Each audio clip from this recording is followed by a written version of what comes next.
Hi, everyone. Welcome to the LifeSpa Podcast. And I'm Dr. John Douillard. And at LifeSpa, we prove the ancient medical wisdom of Ayurveda with modern science. And today we have a special guest, Kate O'Donnell. She's the author of the Everyday Ayurveda for Women's Health book, brand new book that just came out. I've had her on my podcast before. She wrote a book called the Everyday Ayurveda Cookbook, which is an amazing book as well. She's an incredible author of 4 books. She's also an Ayurvedic practitioner and founder of the Ayurvedic Living Institute, which is an online community space for self-transformation.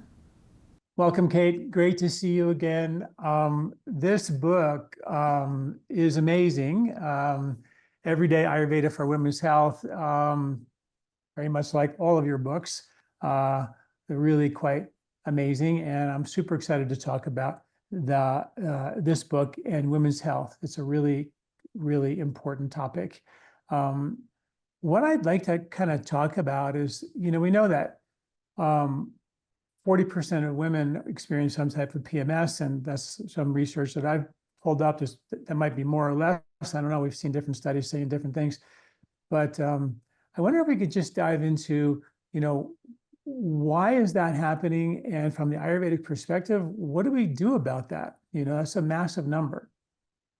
Right. Yeah. PMS it's very real. So the way that we would look at that through the Ayurveda lens is that there's qualities causing the problems. So it could be that things are too hot in the body. And so that would cause a PMS related to heat. Things like the person's can't sleep at night. Like you wake up sort of sweating in the middle of the night before your period comes, or you're just kind of overheated for a couple of days before the period comes. So we would say that's sort of like a pitta type of representation of PMS. We'd see headaches there, like upward moving heat moving into the head. So if we look at the body in a premenstrual state, our temperature does go up. I've been wearing a smart ring recently just to sort of see if I can learn anything new. And I am noticing that for myself. Yeah, the second half of my menstrual cycle, my body temperature goes up like as much as a degree. So in a person where there's already a little heat ranging around, then that could be a problem. So you might start to have all the signs of heat, or we might have signs of excessive movement, like excessive air. So it's like the air is trying to move around, and it's trying to move in a very particular direction associated with the period. And so it's like trying to get everything together to go down. And I think what happens a lot for women is energy is kind of like, there's like a little fight going on between the upward moving and the downward moving energy, because so much of our daily life is moving up and out through, talking and reading and listening, and all these activities of the senses happen above the neck. So there's all this upward moving vata, which is something I've heard you talk about and write about a lot over the years.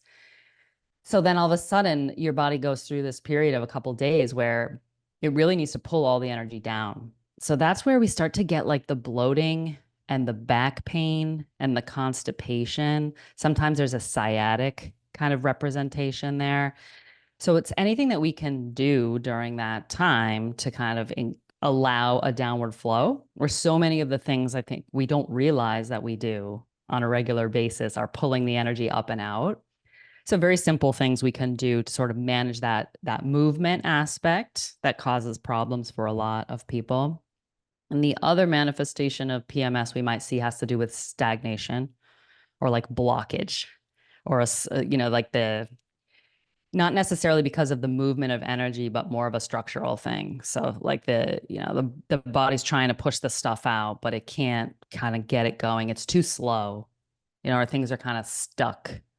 And so again, in that case, it's what can we do to sort of get this downward moving flow? So what I think what's exciting about this topic, Dr. John, is there's things we can be doing all the time, just little things that we can be doing all month long that are going to make a difference in premenstrual syndrome, which is good news. So before we get into what we're going to do, I think what you just described, I'm just going to do a little recap.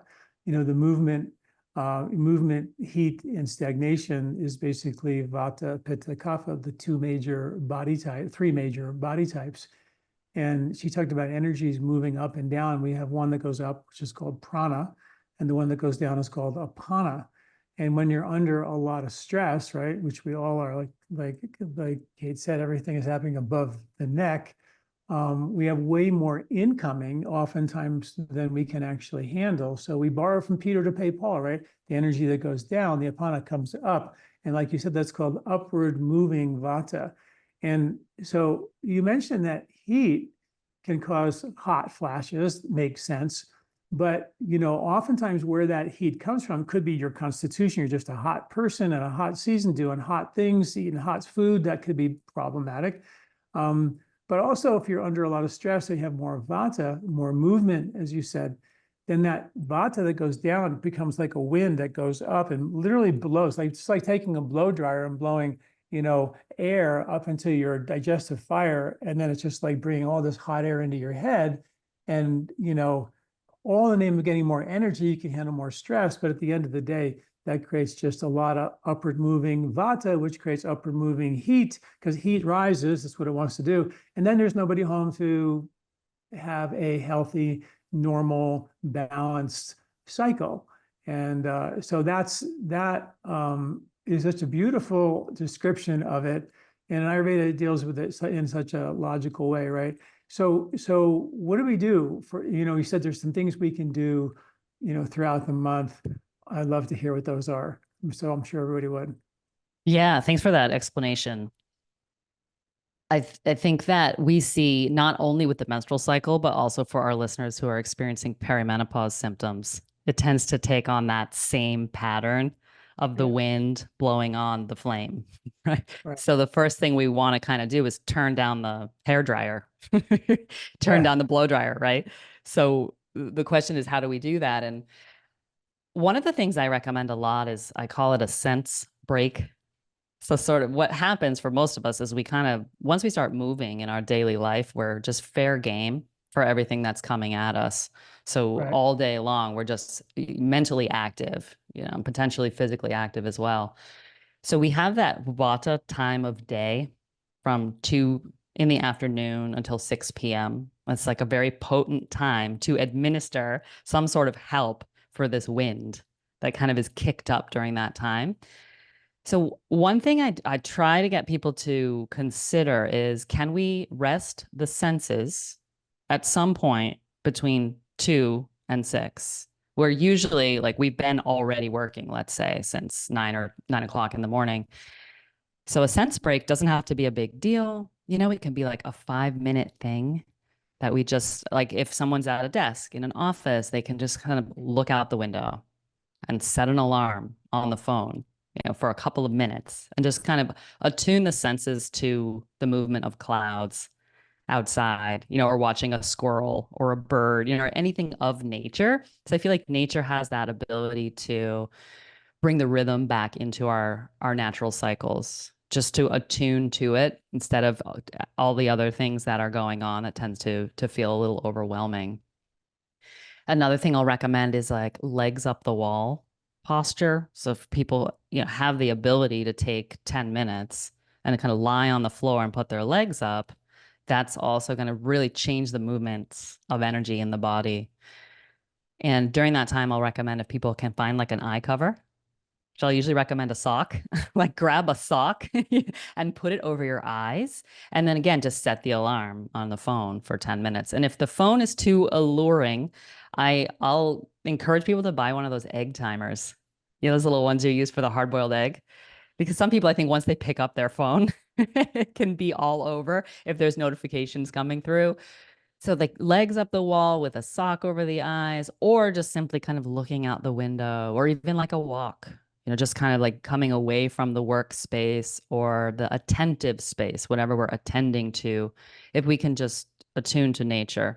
That's something I think that's very doable for people. I think some people, it's hard to kind of imagine lying down with a sock on the eyes in the middle of the day.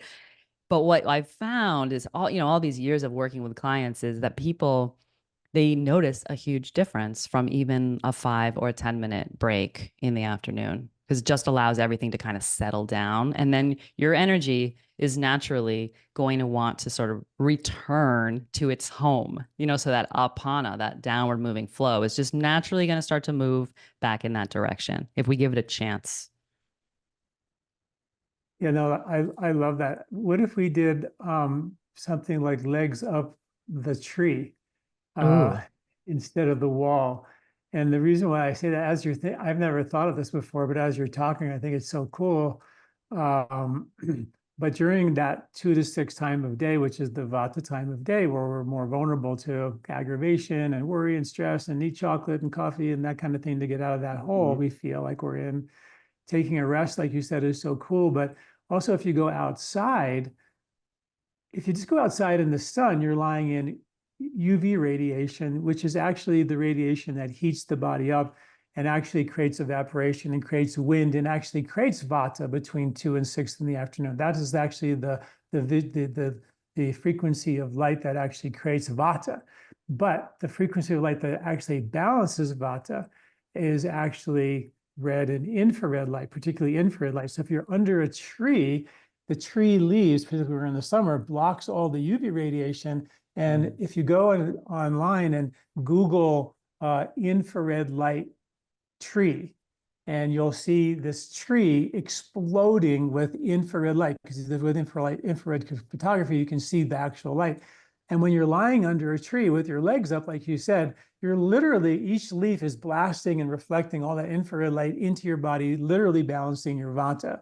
So don't go for a necessarily walk in the sun, go for a walk in a forest or legs up a tree or meditate or whatever under a tree. So you get that beautiful blasting literally of this infrared warming kind of vata balancing, soothing light, which would be just another way of amping up that benefit. But I totally get it. When I first got into practice, one of the first, and when I teach it, I always say the first thing you want to ask your patients is, how do you feel between 2 and 6 in the afternoon, right?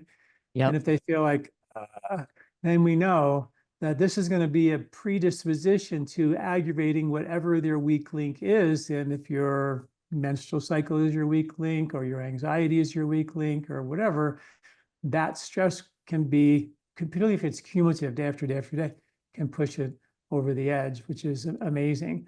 Are there any other things that we can do to, women can do to kind of protect themselves from PMS? I think any kind of breathing practice, which is also something I know you share a lot about, and it can be done also at any time of day, and it doesn't have to be a long one. But because Vata is born of air and wind, and the breath is the wind, if we can kind of get into a rhythmic breath for, say, a minute or 2 minutes or something like that, that will again create that ideal circumstance for the Vata, for the winds to return to their natural movements. One of the things I've had to do in my own body, because I do have a good amount of the upward moving activity in my constitution, so I've really had to learn to move energy down. I'm very much a practitioner of subtle arts, 25 years of yoga practice and do a lot of breathing techniques. The one I've landed on most recently in this conversation is very simple, like a Samavriti Ujjayi, which is just an even inhale and exhale breath. I feel like that's very accessible for most people. So if a person can, even while lying in bed, for example, kind of inhale and count to 4, and then exhale and count to 4, and just do that, say 5 times. You can use the fingers to count. You kind of bring like the thumb and first finger together, 1, thumb and middle finger 2, and you just go through sort of 5 of those very even breaths. What people will find is maybe an erratic nature to either the breath itself, right? Like it's ragged, or either the inhale or the exhale is sort of difficult, or it's hard to get them to be the same length. Or they'll notice the mind, like that they can't focus for 5 breaths because the mind is Mhm. moving, because the mind is also composed of air elements, according to Ayurveda. So it's also this system that is always moving that I do think causes a lot of problems for us. So if we can get the breath even, we're also getting the mind even, and we are actually also getting the hormones into a more even state. It's like we create this, what I'm calling essential balance which in Ayurveda is the balance of lunar and solar qualities. So the lunar is that which is kind of soft and quiet and more inward dwelling. And the solar energy is that which is active and moving and very excited and passionate. And we want both of these things, but we want them to be in a state of balance. And I do find in my practice that it's the imbalance of these two aspects of our essential nature that is responsible for a lot of the PMS, is that we're maybe too active too much of the time, and that when we are resting, we're actually kind of crashing. We're not really in a rejuvenative state. And so if we can come into practices that happen, let's say for 5 or 10 minutes every day or most days throughout the month, where we create that rejuvenative space, then the body doesn't crash when we're approaching the period or during the period. And some women crash right after the period as well. We want the period to be kind of a smooth experience that doesn't create so many of the ups and downs emotionally as well as physically. And so this Sama Vritti Ujjayi, Sama means sort of equal or even. And Vritti is a fluctuation of our energy. So we're trying to even out the fluctuations of our energy body. I really feel like that is a key. And it's a skill that we have to learn how to do.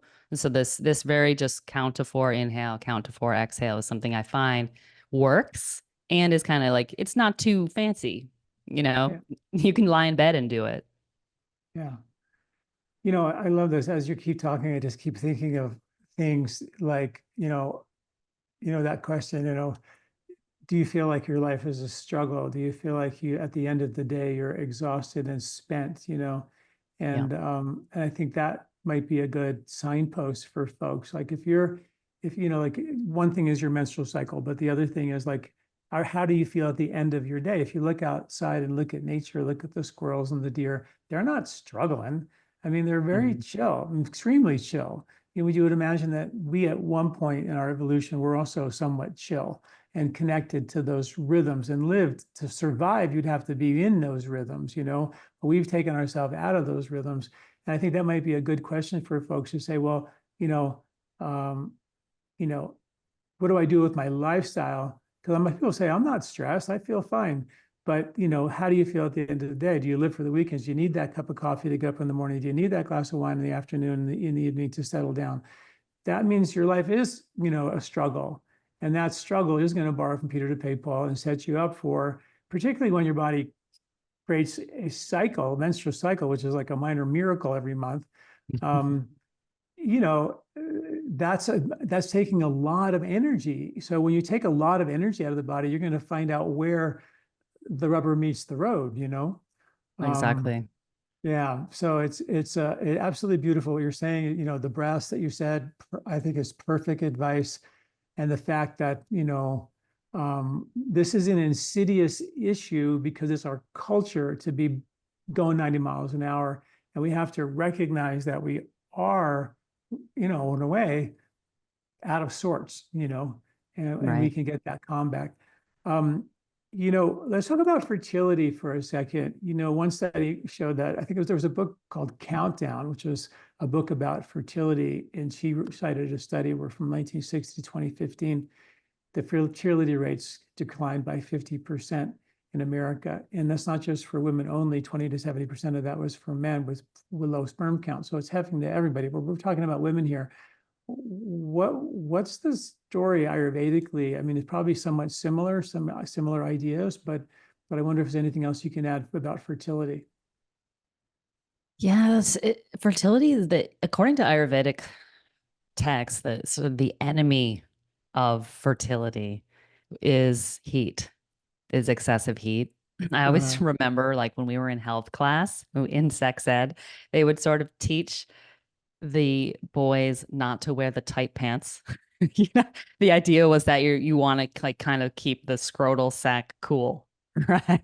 And not overheat it. So that makes so much sense. And so the Ayurveda texts are also sort of warning against excessive heat factor because the nature of our reproductive juices, like and the components that build eggs and that build sperm are cool and soft and fluid, sort of milk like. and have very similar qualities to the lunar energy or like moonlight. So moonlight can feed fertility, whereas that, as you're saying, that sunlight, those UV rays are the ones that sort of reduce the strength of the body. So when a Right. body is not at its ideal strength, the first thing that will suffer, according to Ayurveda, is the fertility factor, because it's sort of like the furthest along the hierarchy of how the body cares for the different tissues. So one of the things I'm seeing, I think we're all seeing, is that the stress hormones in the bloodstream are heating. Like they create heat, adrenaline, especially. So even something like drinking coffee and squeezing the adrenals does kind of create a little extra heat in the body. If that's something that's happening all the time, or we're in a state of stress all the time, so there's cortisol moving around the body. These things are the enemy of fertility, hormonally speaking. It creates too much of that heating and drying that will literally dry out the nutritive factor that we need to create eggs and to create sperm and for them to live in a very soft and cool and liquid environment. So Mm. back to what you're saying, culturally, we live in this solar leaning environment where it's sort of activity and productivity are most important. It's like one of the questions I'll ask my people is, when's the last time you were rewarded and everybody gave you a big standing ovation for like lying around on the floor? We don't get rewarded for that kind of activity, but I do think that we need more of that. Because when you're just kind of rolling around on the floor, hanging out, being chill, as you say, that's when a body is going to be like, ooh, it's fertility time. Like we've got space, we've got time, and we've got the elements that we need to create new bodies. Like this one's happy and juicy. Now we can make a new one. Whereas if a Mhm. body is in a state of feeling like there's potentially a problem, or an imbalance brewing, that it's like all hands on deck. We need to bring all resources towards the survival of this organism. The organism is not going to prioritize the fertility component. So it's maybe we're too busy, maybe we're too stressed out, maybe we're just kind of thinking too much in this reflexive way where we're not even aware that we're thinking, because if we look at a womb is space. It's just a Yeah. space at the center of the body. And I feel that we need to create space in our outward life that then is sort of mirrored in the center of the body. And then the body feels that there's that sense of spaciousness in which to create, something new. Mm. Wow, beautiful. I remember my daughter, she went, she was in a high school where she did a lot of service work, and she was down in the Copper Canyon in Mexico and at the Tarahumara with all the drug cartels next door. It was crazy. But um, and she came back and she was like, Dad, they sit around all day. They open up the gate in the morning for the goats, and then they close it in the afternoon for the goats. And they basically play guitar all day long. Like they're not working hard, but they're having a wonderful life. I mean, they're just connecting and singing, and then they eat a little, and then but somehow they figured out, and they're off the grid completely, really. Uh, they figured out how to really enjoy life. And I think that's such a big takeaway here. We took it infertility or PMS, or these are circadian rhythms, biological clocks turning off and turning on based on rhythms of nature. And if we're out of whack with those rhythms of nature, bad things happen for all of us, really. And you talk about the seasons of life as well in your book. And uh, we know that, for women in the early 40s, their testosterone sort of starts to decline. Um, the thinking is that you're getting ready for menopause, so why do you need libido, right? Testosterone is providing libido, so why do you need that? So that goes down first, and then progesterone follows, and then estrogen follows. So sort of all these hormones start to decline, and sort of nature's got to get a way of, after we leave our reproductive years, nature's got to get a way of getting rid of us because we're not functional, really. So I wonder if you could, kind of dive into those cycles, those seasons of life, and how those hormones change, and maybe what we could do for the testosterone cycle and the progesterone cycle and the estrogen cycle. It's like, because everybody's all about HRT and bioidentical and all that. And is it good? Is it bad?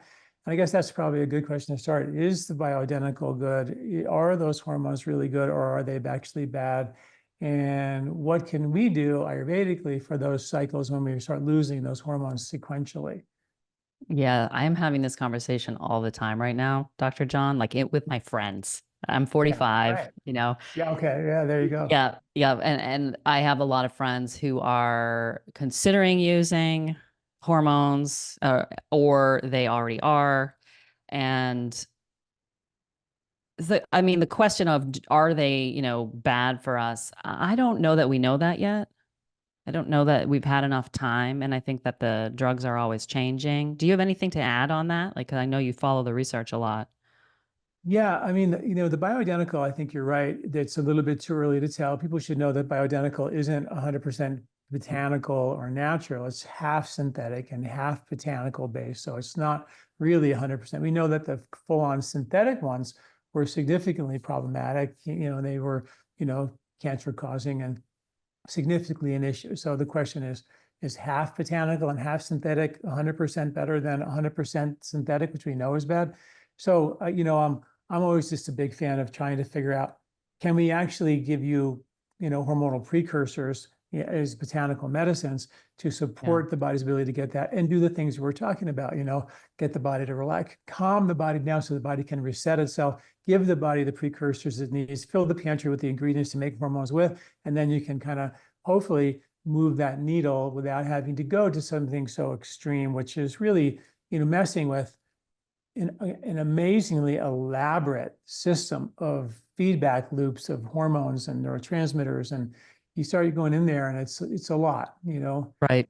whether you end up 100% better, you feel better a little bit, but in Western medicine, there's always consequences, which we call side effects, which are what they show on TV when they show the drug commercials, right, on the pretty screen, on the pretty beach. But then they hopefully you're not listening to the side effects. But there are going to be consequences, and you have to determine at some point whether the consequences are actually, less important than the benefit you're going to get from the medication or the drug, which there always will be benefit, but there will be consequence. You have to weigh all that out. Right. So where I'm standing on this question right now is I think what is a bad idea is to rely on supplementing hormones only and then just going about our business and doing things the way we've been doing them as the body enters into these changes in its composition. Literally, the elemental composition of our body is changing. And it's, as you said, supposed to be, because we are moving into a time of life where our function and our focus moves away from the procreation, I'll say sort of the creation of new bodies, and instead we can move into roles of mentorship, let's say, or caring for bodies that already exist rather than creating new ones. It's not to say we don't have a function or we don't have, some utility in culture. I think elders, one of the things I'd love to see reformed is the way that we look at aging and that we treat the elderly. That's another conversation, I think, my next book for sure. Yeah. But it's what I'm seeing a lot of is we're just going for the pharmaceutical answer to the symptoms that we're experiencing in perimenopause and menopause. So in that period of time, let's say during the sort of mid to late 40s, where women start to experience changes and symptoms, that's what we're calling perimenopause. So it's like they're still having periods, they might be becoming irregular, but that's when we'll see the hot flashes. The air element and the fire element are like sort of undergoing changes as the elemental composition of the body changes due to the sort of hormone intelligence shifting as it's supposed to.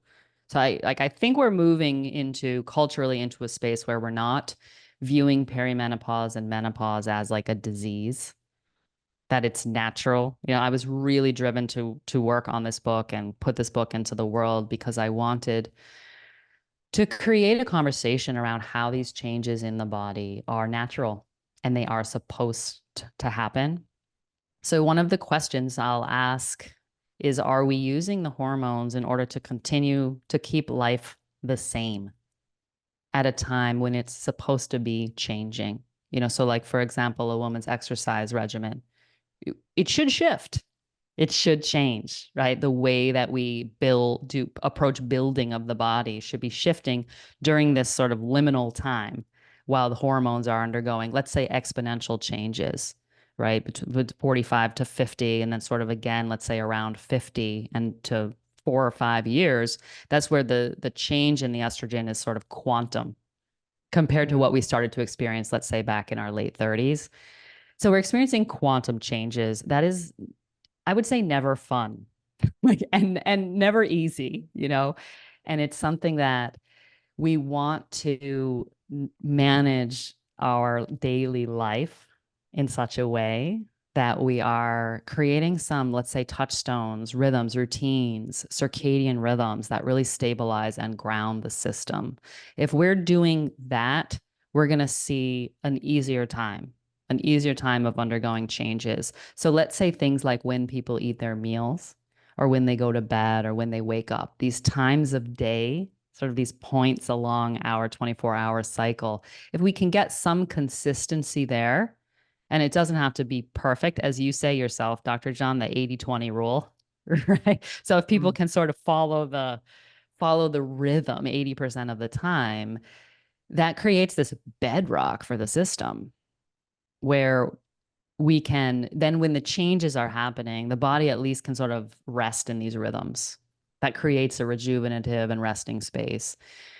Where what I'm seeing is instead, it's like we're turning a blind eye to all of the tools and rhythms that are available to us during our daily life and just taking the pharmaceutical. And I don't feel that that's a good way to go about it, because that Vata and that Pitta, which are undergoing all these movements and all these changes, again, due to the hormonal matrix naturally shifting as it's supposed to. If those doshas just kind of continue doing what they're doing, and we just take drugs to not notice the symptoms, as you say, rob Peter to pay Paul, like there will be a price later on. At some point, the imbalances that have been going on with Vata, and Ayurveda texts are very clear that menopause is a movement into the Vata time of life. And so that Vata starts to really become something we want to learn more about and learn how to manage that and live well with that sort of increasing in the body. And if we're learning these tools and practicing these tools, and we're still using some hormones for a period of time because the quantum changes are causing symptoms that are making it, let's say, difficult for a woman to keep up with what she needs to do, with her daily life, or the pain. Like a lot of my colleagues are experiencing sort of pain in the joints right now, and if that's the kind of thing, I'm not saying women need to live in pain, and suck it up and learn circadian rhythms. I think there can also be like a stopgap period of time if women really can't manage, where they use a supplementation if the herbs aren't working.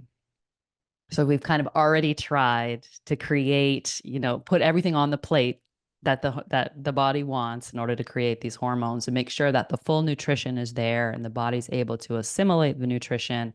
If all that's already been done, we're already working that. Like, I'll love for a woman to sort of give me 6 months to a year before you start taking the hormones. Let's try the Ayurvedic approach for a while and see if we can sort of create that bedrock and get all the food on the plate that the body wants to eat, and really get that metabolism working and that digestion working. So all of the elements that we need are getting where we need them. I think that's part of the problem sometimes as well, is just the digestion.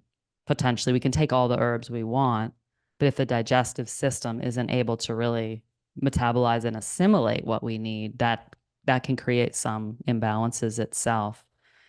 So if we're doing all that, let's say for 6 months to a year, and still the woman kind of can't, like, the symptoms are just beyond what she's able to handle, then what if we used a hormonal supplement for a year and a half or 2 years?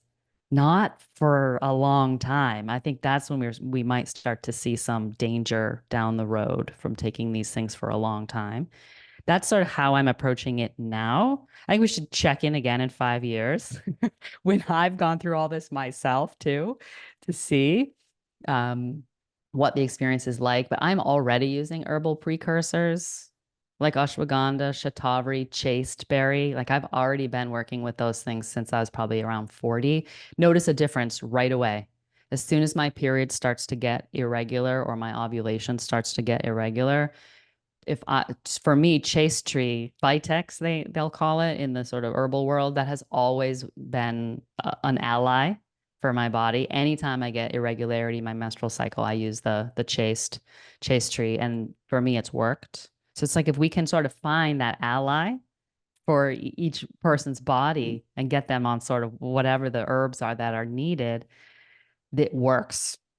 It absolutely works. And the sooner we start catching the imbalance, like I'd love, let's get some 35-year-olds listening, you know, like whoever's out there who's in their late 30s, early 40s, really that's the time. That's the best time. The earlier we start learning to notice the imbalances and getting all that food on the plate, potentially doing some seasonal cleanse routine, you know, to optimize digestion and absorption. We get all these things rolling, and we're going to see a lot less of a drastic experience in perimenopause and menopause. I think things will be a lot smoother. What we are seeing a lot is it's just kind of coming up and hitting people upside the head at age 49. You know, and then we haven't developed the tools. We haven't developed the rhythms, the circadian rhythms. And so suddenly we're in this sort of state of a deep discomfort and imbalance. Meanwhile, we're trying to figure out when to go to bed and when to wake up and what to eat and when to eat. And it's like it's too much all at once, I think, for a lot of people. So this is where, again, supplementation might help people just get back to enough of an even keel that they can sort of move forward in creating these healthy rhythms and in getting all of the nutrition that we need for balance. And there's certain qualities that bodies want at this time. You know, as we approach menopause, we need more earth and water elements. That's what's disappearing. So we need more of this like ushy gushy. We need our good oils, and we need to be able to digest them in our food. We need sort of like milk-like and unctuous substances. Like I love the licorice, the slippery elm, the chia seeds. I talk about demulcents a good bit in this book as a place to sort of create the moisture and the internal tissues that we do start to lose as we are in menopause. And it's that loss of moisture, I think, for a lot of women that causes a lot of discomfort, like in the tissues and joints, changes in the skin, you know, dryness and vaginal dryness. There's so many different ways that we see this dry quality making problems. So I'll approach that from the, can we get good fats in the diet and digest them well? And can we get some demulcents going? Yeah, because I do think that those create a nice sort of sliminess that opposes all the heat that we're cooking up with our stress situations. Yeah, I mean, you know, mud under a lot of heat gets very, very hard. And Yes. that's exactly what happens to our mucous membranes. They literally dry out. Our tissues dry. As we get older, we wrinkle, right? That doesn't necessarily have to happen, but it's definitely a thing. You mentioned some really cool herbs, and ashwagandha, a great herb. And you think about that one from a point of view of handling the stress and mitigating the upward moving vata, but it's also one of the natural precursors to testosterone. So that depletion of testosterone happens in the 40s. Ashwagandha is a good, you know, mitigator for that.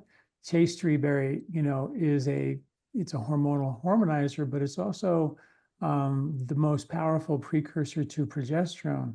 And the one hormone in our body that converts directly into stress hormone is progesterone. So if you're under a lot of stress, tired at the end of your day, you know, all the things that Kate has mentioned as the indicators of stress, then you're probably robbing some of your progesterone. So you're going into your transition without that hormone in place. So chaste berry or Vitex is a great precursor for that. Wonderful. And then shatavari means a woman with 100 husbands. It's a precursor to not only estrogen, but also progesterone. People think it's only estrogenic, but it's actually both progesterogenic as well. And that can kind of, you know, kind of carry you through your entire reproductive career as a woman.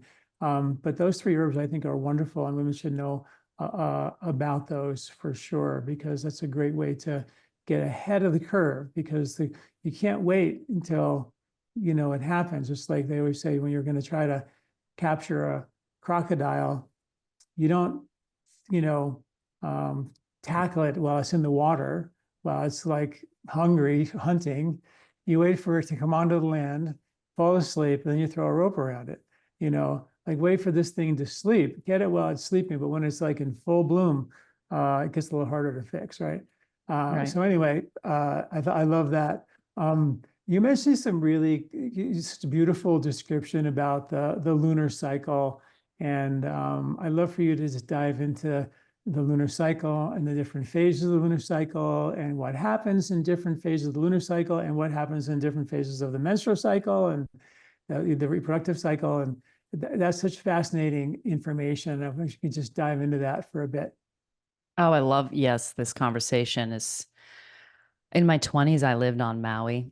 So I lived in the middle of the ocean and I lived on a porch. So I was outdoors. The moons there, like the full moons there, were so intense. Yeah, I would just not sleep. Yeah, for like 3 days, I'd barely sleep. It was just like a waking dream state all night long. And we lived over this gulch and you could hear the waves crashing, when the moon was full.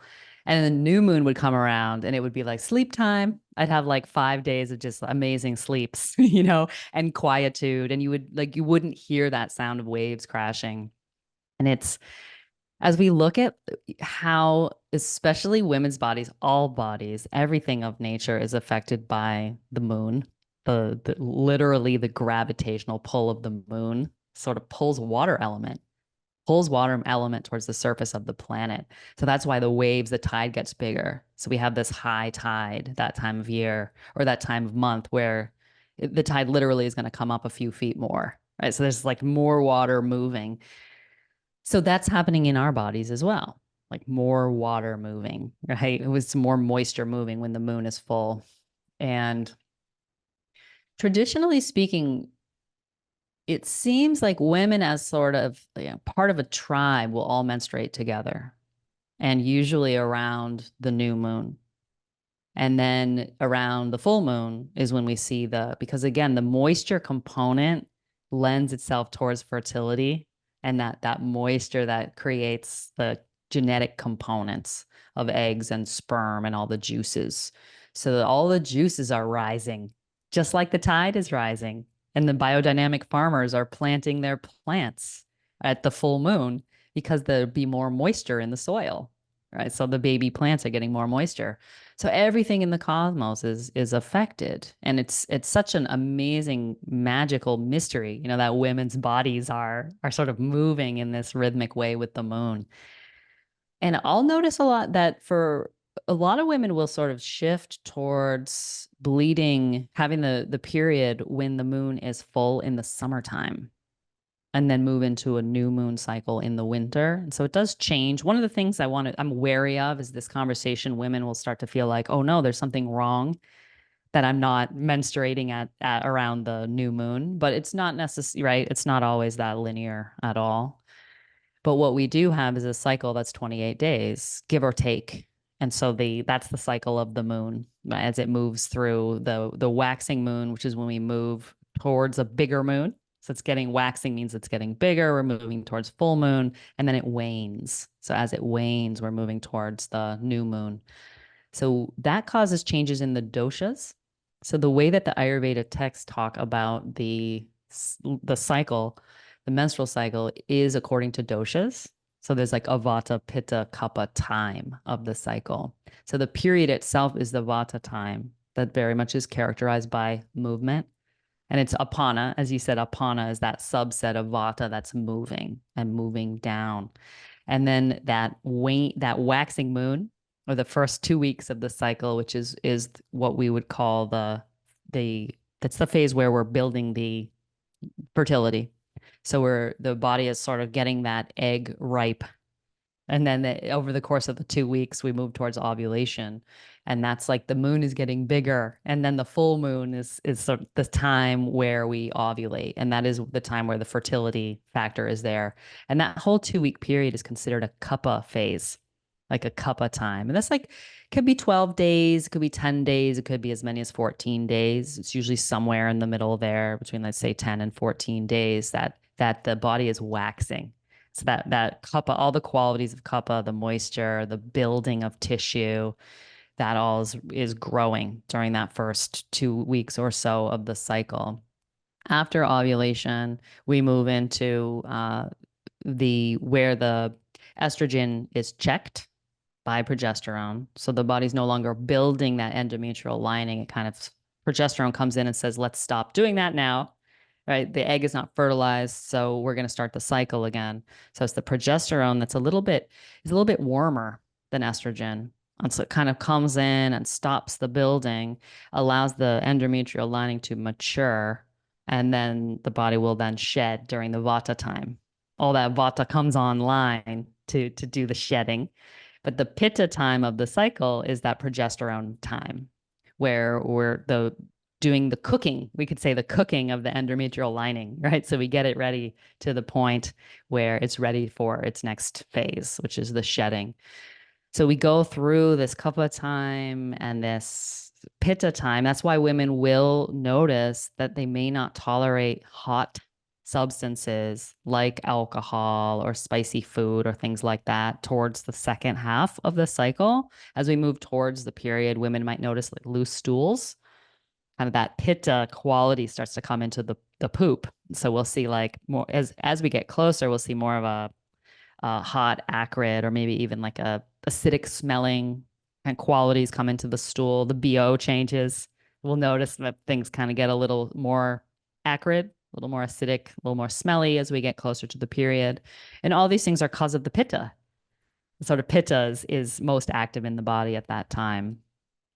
So one of the things Ayurveda would teach us is to sort of move in this through this cycle, through the monthly cycle, being aware that we can sort of enjoy the building qualities of Kapha during the first 2 weeks of the cycle. And that's the time where I'll recommend moving towards like a full moon celebration. So where we move into that ovulation time, it's like celebration time. It's creation time. It's a great time to sort of be like building new ideas. Women will have more energy. So they'll feel more like, yay, I'm going to exercise more. I definitely notice this personally. I'm all about it. I'm all about like, yeah, let me do that extra, 5-10 minutes of cardio or whatever it is. And we'll find in our work, in our relationships, in our exercise, all these things that everything's like a little more easy and full and there's more energy. And that's because that kapha is active in the body. So it's just such a great time to look at like a monthly cycle and say, I'm going to kind of go bigger during these 2 months when nature's going big. And then in that second half of the month is the time where things are going to start to gradually slow down as we approach the period. Things will feel a little hotter, potentially a little drier.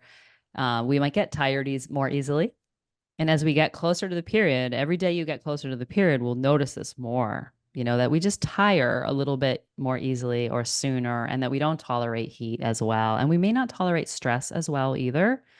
People might just start to feel overwhelmed by things that 2 weeks ago were like, woohoo, fun, yeah, let's go get them.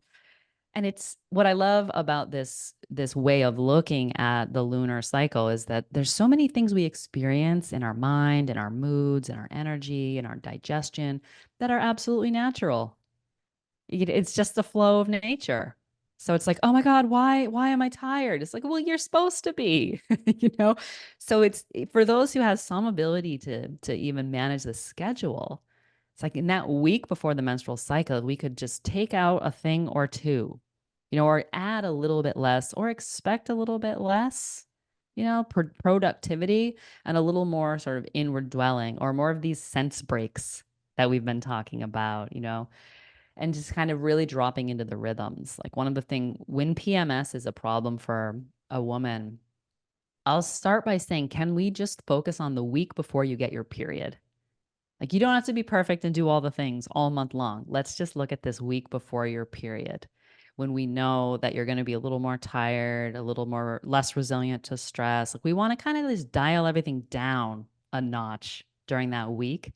And if she's having things like headaches or excessive heat or like the pitta type poops, if those things start to happen, I might even say, can we take some of the hot foods out of the diet that week, or maybe drink, can we have like a dry week, the week before we get our period, where we don't drink wine? That in itself causes a huge change in PMS symptoms. I see it pretty much every time.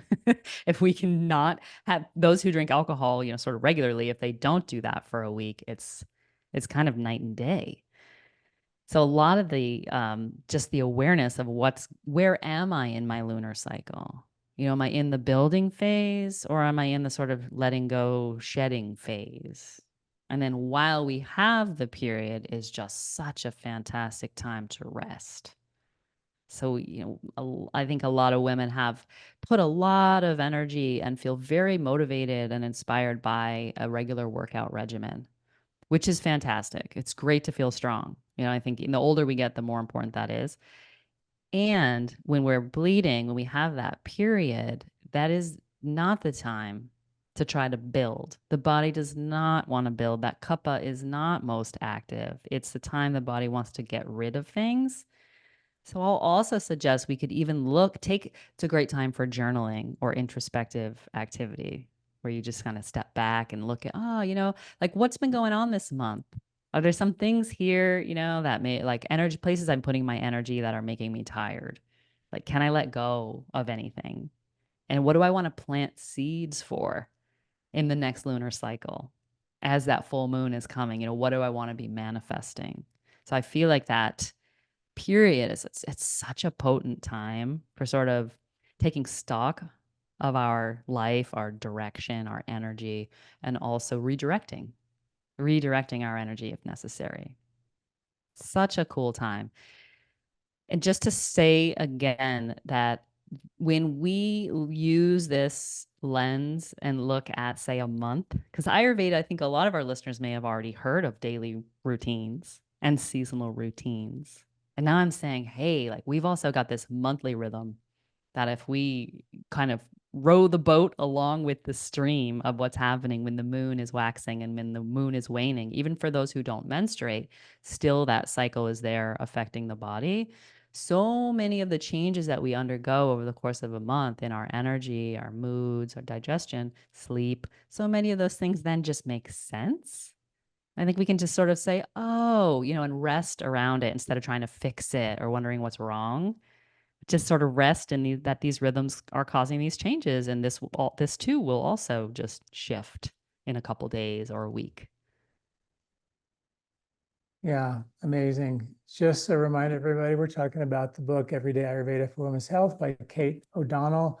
Kate, you're an amazing writer. I love your books. Thank you so much for sharing your wisdom. I encourage everybody to get this book.